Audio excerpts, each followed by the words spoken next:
Hello guys, স্বাগত জানাই আরও একটি নতুন ব্লগে।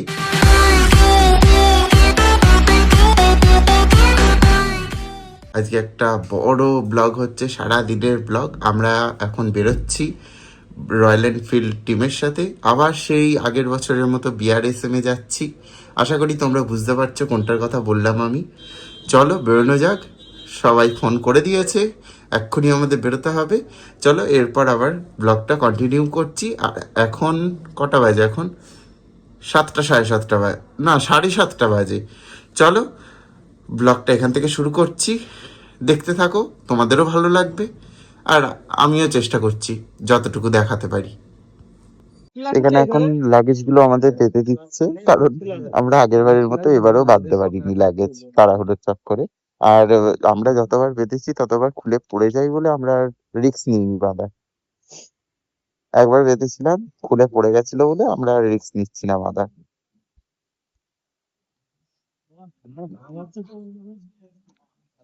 এখন আমরা আমাদের বাড়ির সামনে এই রয়্যাল এনফিল্ডে দাঁড়িয়ে আছি, শোরুমে। এখান থেকে আমরা এখন যাব high road Royal Enfield showroom, Krishnanagar. চলো ওখানে গিয়ে দেখা হচ্ছে আবার।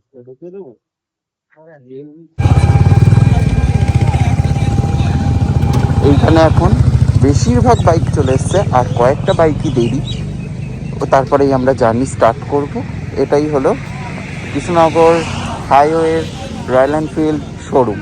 সবাই এখানে ফোন করছে, মানে যারা নিয়ে যাচ্ছে আমাদের, তাদের একটু চাপ তো বেশি, কারণ তাদের তো ভালোভাবে আমাদের নিয়ে যেতে হবে না, ওই জন্য। এই যে তার মধ্যে আরেকটা বাইক ঢুকলো।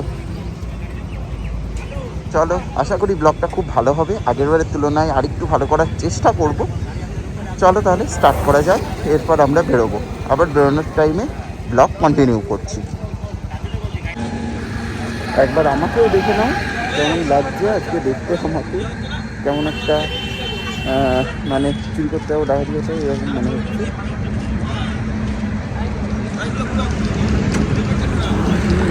হচ্ছে 60 থেকে 70, ঠিক আছে। তার ফর্মে কেউ চালাবে না, কারণ যেতে তাহলে অনেকটা টাইম লেগে যাবে।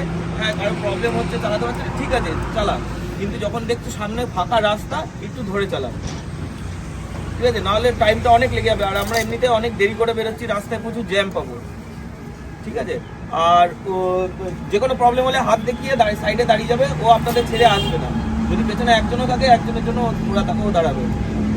আর যেখানে কোনো গাড়ি যে কোনো প্রবলেম হচ্ছে, সামনে এসে হাত দেখিয়ে দাঁড়িয়ে যাও, বা ওর কাছে গিয়ে হাত দেখিয়ে দাঁড়িয়ে যাও, প্রবলেম সঙ্গে সঙ্গে সলিউশন করার চেষ্টা করবে।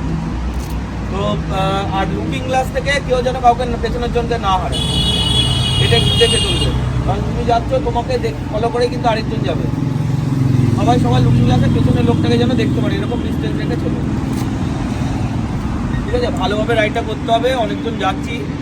আর হচ্ছে ওখানে গিয়ে আমাদের এখান থেকে গিয়ে ডাইরেক্ট হচ্ছে ইচ্ছা আছে চা খেতে এক জায়গায় দাঁড়াবো 100 কিলোমিটার পর, তারপরে গিয়ে ডাইরেক্ট কোলাঘাটে গিয়ে ওখান থেকে লাঞ্চ করে ওখান থেকে ডাইরেক্ট আমরা রিসর্টে ঢুকবো। দুটো জায়গায় দাঁড়াবো, স্টে করবো। তার থেকে বেশি দাঁড়ালে কিন্তু সময়টা অনেক বেশি লেগে যাবে। তো চলো সবাই চেয়ার আপ করে দাও একবার, সুন্দরভাবে হোক আমাদের রাইডটা। আমাদের জার্নি এবার শুরু হচ্ছে এক এক করে। এই যে সবাই এবার বাইকে চাপা শুরু করে দিয়েছে, আমরাও চাপবো একটু পরে বাইকে। এবার একটা একটা করে বাইক বেরোবে, যেহেতু ভিডিও হবে ওই জন্য দাদা বললো একটা একটা করে বেরো, মানে সিরিয়াল ওয়াইজ যেভাবে রাখা আছে সেইভাবে। ওই ফার্স্ট একটা প্রথমে বেরোবে, ওই যে, তারপরে এক এক করে, আর লাস্টে আমরা তারপরে একটা জিপি। চলো ভালো হবে, দেখা যাক কতটা কি ভিডিওতে আসে। আর ভিডিওটা যদি পাই তাহলে তোমাদেরও দেখাবো, বা তোমাদের সাথেও শেয়ার করব, এটাই বলতে পারি। আর একটা জল এবারে দেওয়া হয়েছে সবাইকে, যাতে ডিহাইড্রেট হয়ে গেলে বডি যেন না হয়, হয়ে গেলে নয়, যেন না হয় ডিহাইড্রেট। জানি না আমার কথা কতটা শুনতে পাচ্ছ তোমরা, কিন্তু চেষ্টা করব আমি পুরোটাই ভয়েস ওভার করে দেওয়ার। যদি দেখি যে ভয়েস একদমই আসছে না, চিন্তা নেই, আশা করি আমার সাধ্যমতো আমি সমস্তটা ট্রাই করব। দেখা যাক। শুভ শুভ বলো, জয় গোপাল। বেরোনো যাক এবার তাহলে। বেরিয়ে পড়লাম আমরা মন্দারমণি যাওয়ার উদ্দেশ্যে। আর দেখতেই পাচ্ছ রাস্তা এখন খুবই পরিষ্কার, মানে বলতে পারো জ্যাম মুক্ত। আর এখনও তো কলকাতার কাছাকাছি আমরা পৌঁছাইনি, যেহেতু জ্যাম হবে। এখন সুন্দর রাস্তা দিয়ে আমরা এখন যাচ্ছি। আর যেটা তোমরা শুনলেই যে সামনে একজন টিম ক্রু থাকবে এবং শেষে একজন টিম ক্রু থাকবে, তার মাঝখানে আমাদের থাকতে হবে। এখানে এখন দাঁড়ানো হয়েছে 5 মিনিটের জন্য, মানে খুবই অল্প সময়ের জন্য। আর সমস্ত বাইকরা দাঁড়িয়ে আছে। আর এটা একটা হাইওয়ে। কি হাইওয়ে জানো বললি এখন? কল্যাণী হাইওয়ে। হ্যাঁ, কল্যাণী এক্সপ্রেসওয়ে। আচ্ছা, যাই হোক, না জানা পাবলিকতে যা হয়। আর দেখতেই পাচ্ছ আর কত দূর আমাদের থেকে বিমানবন্দর। আর 36 কিলোমিটার গেলে আমরা বিমানবন্দরের কাছাকাছি পৌঁছে যাবো। এয়ারপোর্ট ক্রস করে যেতে পারলেই মনে হয় কিছুটা স্বস্তি। বিমানবন্দরের ওখানে গিয়েই আমরা চায়ের ব্রেক নেবো, তারপর কোলাঘাটে গিয়ে লাঞ্চ। আচ্ছা, চলো তাহলে আবার কন্টিনিউ করছি ব্লগ। এতটাই এখানে রোদ, গাল পুরো পেঁপে লাল হয়ে যাচ্ছে। আর এই রকমভাবে দাঁড়ালে ভালো, বাট কী করবো, একটা বাইকের একটু অসুবিধা হয়েছে, প্রবলেম হয়েছে বাইকে, ওর জন্য আমাদের একটা ব্রেক নিতে হলো। তাহলে আমরা গিয়ে পুরো কলকাতা মানে 100 কিলোমিটার পার করে গিয়েই দাঁড়াতাম। চলো, এগুলো তো থাকবেই, যে কোনো রাইডে হয়। এবারে লোক সংখ্যাও অনেক, তোমাদের তো প্রথমেই দেখালাম অনেক কটা বাইক। চলো ফার্স্ট হল্ট যেখানে নেবো সেখানে আবার কন্টিনিউ করছি ব্লগটা। আবার পুনরায় আমরা রাস্তায় চলা শুরু করে দিয়েছি এবং একের পর এক আমরা যাচ্ছি এখন। আর দেখতেই পাচ্ছ যে আমরা কলকাতার কাছাকাছি তো চলেই এসেছি।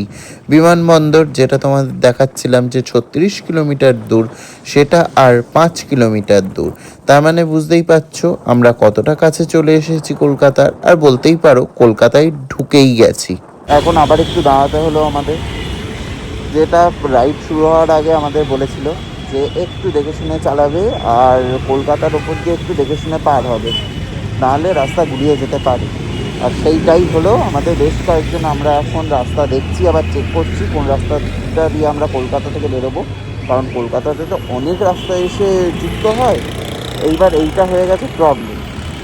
কি জানি আমাদের সামনে যারা ছিল তারা কোথায় এখন কত দূর এগিয়ে গেছে, দেখা যাক। করে তো অবশ্যই ফেলবো, ততক্ষণে একটু অপেক্ষা, যে একটু সময় তো লাগবেই। আমরা এখানে বেশ কয়েকজন দাঁড়িয়ে আছি, এখানে আমাদের বাইক, ওইখানে একজন দাঁড়িয়ে আছে। আর যদি এদিকে ঘোরাই তাহলে দেখতে পাবা এদিকে অনেক কজন দাঁড়িয়ে আছে। এটা একদম কলকাতার একটু আগে। একেই হয়তো বলে প্রপার কলকাতা। যেমন গরম আর তেমনি জ্যাম। গরমের ঝলকানিতে তো এমনি শরীর জ্বলে যাচ্ছে, তার মধ্যে এই পরিমাণের জ্যাম। আর জ্যাম হবে নাই বা কেন, আমাদের রাইডটাও তো শুরু হয়েছে একটু দেরিতে, ওই জন্য আমরা কলকাতাও একটু দেরিতেই পৌঁছেছি। সকাল সকাল পৌঁছালে অবশ্য এত জ্যাম আমরা পেতাম না, সেটা পরে শুনছিলাম সবার মুখ থেকে। এখন আমরা খুব দ্রুততার সাথে পার করছি দক্ষিণেশ্বরের বালি ব্রিজ। এখান থেকে দক্ষিণেশ্বরের মন্দিরটা দেখা যাচ্ছিল। আর এখান থেকেই সত্যি কথা বলতে একটা নমস্কার জানালাম মাকে। আর মায়ের কাছ থেকে আশীর্বাদ নিয়ে এখন আমরা বেরোচ্ছি এই ব্রিজ দিয়ে খুব সুন্দরভাবে। খুব একটা জ্যাম নেই, সবাই ওই জন্য খুব ভালোভাবে টেনে বেরোচ্ছে এখানে। আর এখানটা নাকি খুব জ্যাম হওয়ার কথা ছিল, যেটা আশা করি এখন খুব একটা দেখা যাচ্ছে না। এখন আমরা এখানে একটু হোল্ড করেছি, হোল্ড করারও কথা, কারণ সকাল থেকে কিচ্ছু সেরকম ব্রেক নেওয়া হয়নি। আর কলকাতায় অনেকটাই ঘোরাঘুরি হলো, বুঝতে পারছিলাম না কোন রাস্তা। চলো এখানে একটু খাওয়া দাওয়া তো করতেই হবে। আর এই যে এই পাশে রাস্তা, আমার যতদূর মনে হয় এখানেই হয়তো কলকাতা শেষ। এরপর থেকে আবার নতুন রোড শুরু হচ্ছে। আর পতাকাটা একবার দেখো, জাস্ট কি অপূর্ব লাগছে। আর ওটা মনে হয় রিসেন্ট তৈরি হচ্ছে বা তৈরি হয়ে গেছে, এরকম কিছু সামথিং। কি ভালো লাগছে দেখতে। যাই হোক, দেখা যাক কী খাই সবাই, সেইটা তোমাদের সাথে শেয়ার করছি। আর এরপর থেকে জানি না আর কতটুকু হবে, এবার তো ডিরেক্ট গিয়ে হোটেলে ঢুকবো। চলো এখানে স্টপ করছি, আবার খাওয়ার টাইমে কন্টিনিউ করছি।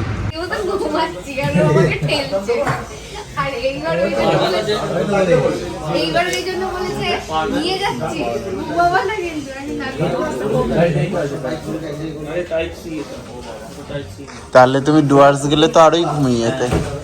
500 কত জানো, 514 কিলোমিটার। হ্যাঁ, তাও মাঝে মাঝে ঘুমাচ্ছিল, ঘুমায় না, মুশকিল হয়ে যাবে, খুঁজে পাবো না আমি আর।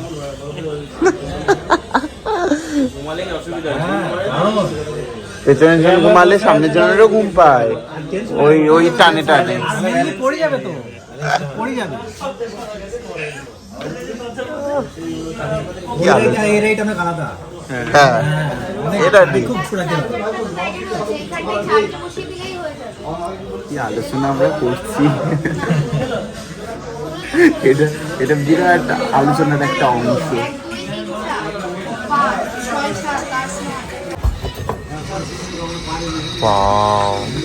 হেবি সুন্দর না বল, খুবই সুন্দর। সবার চলে এসেছে, শুধু তোমারটা বাকি। হ্যাঁ ঠিক আছে তোলো। এই এটা কি বলতো, গয়না বড়ি, গয়না বড়ি, এটা গয়না বড়ি। হ্যাঁ ঠিক আছে, মোটামুটি সবার চলে এসেছে এখন লাঞ্চ। চলো লাঞ্চ শুরু করা যাক। হেভি সুন্দর সুন্দর আইটেম এসেছে, খেয়ে টেস্ট করা যাক যে কত। অনেক রকম এসেছে, ভাজাও এসেছে, গয়না বড়ি এসেছে, পাঁপড় এসেছে, মিষ্টি, আলু পোস্ত, ডাল, চাটনি। এটা কি, এটা এঁচোড়, এঁচোড় মনে হচ্ছে। এটা পায়েস, এদিকে ভাত, লেবু, পঞ্চব্যঞ্জন একেবারে। চলো জমিয়ে খাওয়া যাক।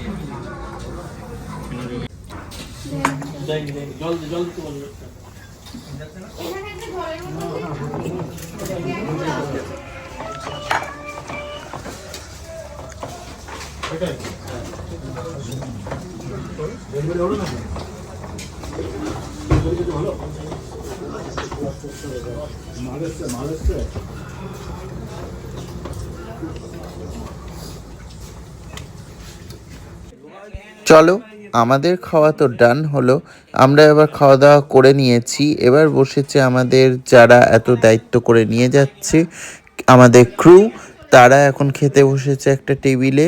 আর সত্যি মানে আমাদের এখন একটু রেস্ট করার টাইমও পেলাম।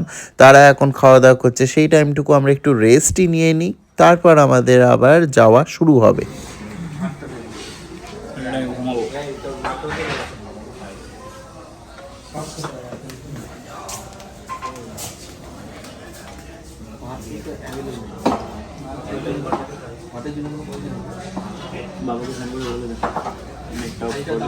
বাবাকে ফোন করে বলে দে, মাকে ফোন করে বলে দে যে আমাদের খাওয়া হয়ে গেছে। 3টের সময় যখন ছাড়বো তখন আবার ফোন করবো।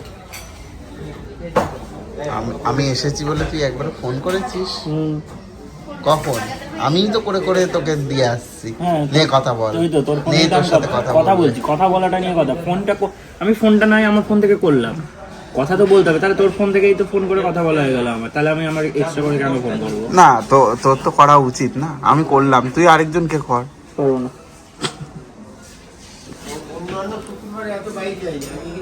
আজকে প্রচুর যাবে, এখনো যাবে।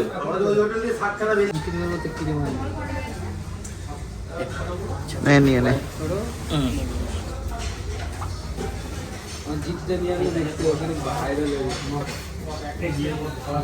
আমার সেই পুরোনো ওরকম চিঠি কারোর এখন আমিও দেখিনি, ছবিতেই রেখেছি।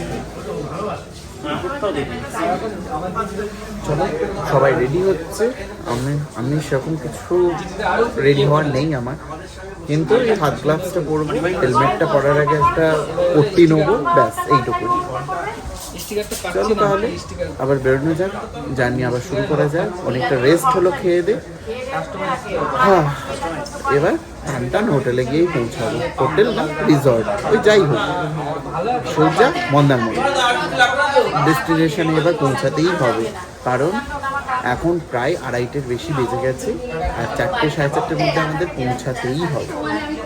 চলো তাহলে বেরোনো যাক, তোমরাও সাথে থাকো, পাশে থাকো, আর ব্লগটা দেখতে থাকো। সবাই মোটামুটি বাইকে উঠে গেছে, আর কিছু বাইক তো বেরিয়েও গেছে। ওই দিকটা পুরো ফাঁকা, ওখানে 3-4টে মতো বাইক ছিল, আর সবাই মোটামুটি এখন বেরোচ্ছে। চলো তাহলে আবার জার্নি স্টার্ট করা যাক। খাওয়া দাওয়ার পর আমরা বেরোলাম কোলাঘাট থেকে, এবং কিছুটা চালিয়ে আসার পর যেখান থেকে দীঘা রোড শুরু হচ্ছে সেখান থেকে আমিই চালাচ্ছিলাম, কারণ দাদা অনেকটাই টায়ার্ড লাগছিল শরীরটা, কারণ সকাল থেকে ও চালাচ্ছে। আমি বললাম যে ঠিক আছে আমি কিছুটা চালাচ্ছি, তুই একটু পেছনে বস, একটু রেস্ট নে, দেখ ঠিক হয়ে যাবে। আর ওর একটু ঘুমও পাচ্ছিল, আর এই টাইমে ঘুম পেলে মানে খুবই একটা বিরক্তিকর ব্যাপার, যেটা আমার মনে হয়। ওই জন্য সিট এক্সচেঞ্জ করে আমি কিছুটা চালালাম। তারপর এই টাইমে সন্ধে হয়ে আসার টাইমে মন্দারমণি ঢোকার আগে আবার ওকে দিয়ে দিয়েছি। এখন আবার তোমরা আমাকে দেখতে পাচ্ছ। আর এতক্ষণ যে লাইটিং প্যান্ডেল দেখলে, এটা হলো এই জায়গায় ছোট্ট করে না, বড় করে গান টান বাজছে এবং গঙ্গা মহোৎসব চলছে, যেটা দেখতে দেখতে আমরা এগোলাম। তারপর শুরু হলো একটার পর একটা লাক্সারি রিসর্ট, 5 স্টার হোটেলের মতো, এইখানে একটা ওখানে একটা। আমি ছোট্ট করে একটুখানি ফুটেজ নিয়েছি তোমাদের জন্য, তোমাদের দেখানোর জন্য যে কি ভালো লাগছে, আর লাইটস কত। কিন্তু কোন যে রিসর্টটা আমাদের, এটাই আমরা বুঝতে পারছিলাম না, তাও চলেই যাচ্ছি। ফাইনালি পৌঁছালাম আমাদের আজকের ডেস্টিনেশন সান সিটি রিসর্ট। ঢুকতে না ঢুকতেই এখানে চেকিং করা হলো, এবং চেকিং করে সুন্দরভাবে আমাদের সবার এন্ট্রি হলো। আর এই যে পৌঁছে গেলাম ডেস্টিনেশন, এর থেকে আনন্দের আর কি। এত জার্নি এখানেই মনে হচ্ছে সমাপ্ত হলো। আর সত্যি আর ভালো লাগছিল না একঘেয়ে বাইকে বসে থাকতে। এইবার পৌঁছালাম, যেন আলাদাই একটা তৃপ্তি হলো। ব্যাস, এবার বাইক থেকে নেমে একটু হেঁটে চলে ঘুরতে পারবো। সত্যি বলতে এবারে রিসর্টটার এই এন্ট্রি গেটটাই এত বড়, এখনও অবধি আমি বুঝতে পারছিলাম না যে কোথায়, মানে বাইকগুলো কোথায় রাখা। অ্যাকচুয়ালি ওইটা দেখার জন্যই আমি বেশি এক্সাইটেড ছিলাম যে এবারে আবার কত বাইক এসেছে। কিন্তু প্রথমে এই সানসিটি রিসর্টে ঢুকলেও পরে আমাদের রুম অন্য রিসর্টে দেওয়া হয়, কারণ সবাই আমরা একই রিসর্টে সব রুম পাইনি বলে একই জায়গায় সবাই থাকার জন্য আমরা আবার সেকেন্ড রিসর্টে যাই এটার পাশেই, সেটা হলো মুন স্টার রিসর্ট। আর এখানে কিছুক্ষণের জন্য আমরা স্টে করেছি। এবারে একটা না অন্যরকম কেস ঘটে গেছে, যে অনেকে রুম পেয়েছে, অনেকে রুম পাইনি, আর আমরাও বসে আছি এখন। কার ফোন বাজছে? যাই হোক, দেখা যাক কখন রুম পাই। 8টা তো বাজতে চললো, তাড়াতাড়ি রুমে যাবো। রুম রেডি হচ্ছে, রুম রেডি হয়নি, এটাই হলো সব থেকে বড় কথা। চলো রুমে গিয়ে তারপর ব্লগটা কন্টিনিউ করছি। চলো ফাইনালি রুম পেয়ে গেছি, আর এনার্জি একটুও নেই সত্যি কথা বলতে। আর এই ব্লগটা এখানেই এন্ড করছি। দেখা হচ্ছে আবার কালকের ব্লগে। কালকে সকাল থেকে আবার একটা নতুন ব্লগ শুরু হচ্ছে। আজকের মতো এখানেই শেষ করছি। ব্লগটা ভালো লাগলে অবশ্যই লাইক, কমেন্ট, শেয়ার, সাবস্ক্রাইব করে দিও, আর বন্ধুদের সাথে অবশ্যই একটু শেয়ার করো। আর ভালো লাগলে ভালো কমেন্ট করো, তাতে আমি আরও অনুপ্রাণিত হব। আর কোন জায়গাটা ভালো লাগলো না সেইটা অবশ্যই কমেন্টে বলো, তাহলে আমি বুঝতে পারবো যে ওই জায়গাগুলো আমাকে মানে কি বলবো রিকভার করতে হবে, মানে ওই জায়গাগুলো হয়তো আমাকে আরও ভালো করে ফুটাতে হবে ব্লগে। চলো টাটা, বাই বাই।